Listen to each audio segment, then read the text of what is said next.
หน้า504ตั้งแต่ปรวาจายะอปัชชติสกวาจายวุฒาตีติเป็นต้นไปข้อว่าปรวาจายะอปัชชติสกวาจายวุฒาติมีความว่าภิกษุต้องด้วยกรรมวาจาของภิกษุอื่นเพราะไม่ยอมสละทิฏฐิลามกเมื่อแสดงในสำนักของบุคคลชื่อว่าออกด้วยวาจาของตนข้อว่าสกาวาจายะอปัชชติสกาวาจายวุฒาติมีความว่าภิกษุต้องอาบัติต่างโดยชนิดมีปัทโสธรรมาบัติเป็นอาทิเนื่องด้วยวจีทวารด้วยวาจาของตนแม้เมื่อแสดงแล้วออกเสียเองชื่อว่าออกด้วยวาจาของตนข้อว่าปรวาจายะอปัชชติปรวาจายวุฒาติมีความว่า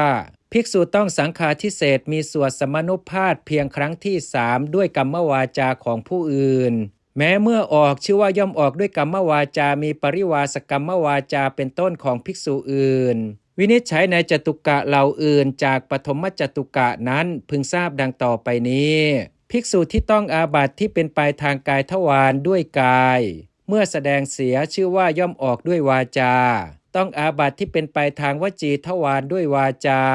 ชื่อว่าย่อมออกด้วยกายเพราะติณวัฏฐารกะสมัฏฐะ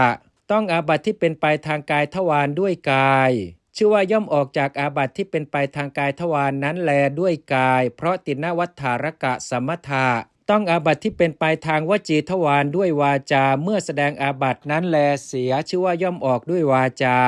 ภิกษุผู้หลับย่อมต้องอาบัติที่จะพึงต้องตามจำนวนแห่งขนเพราะกายถูกเตียงของสงฆ์ที่ไม่ลาดด้วยเครื่องลาดของตนและอาบัติที่จะพึงต้องเพราะนอนในเรือนร่วมกัน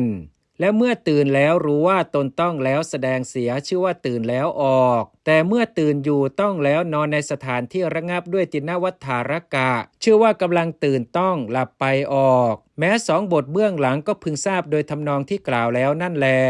ภิกษุผู้ไม่มีความตั้งใจชื่อว่าย่อมต้องอาบัติที่เป็นอจิตตกะเมื่อแสดงเสียในภายหลังชื่อว่ามีความตั้งใจออกภิกษุผู้มีความตั้งใจชื่อว่าย่อมต้องอาบัติที่เป็นสจิตตกะเธอนอนอยู่ในสถานที่ระงับด้วยติณวัฏฐารกะชื่อว่าไม่มีความตั้งใจออกแม้2 บทที่เหลือก็พึงทราบโดยทำนองที่กล่าวแล้วนั่นแล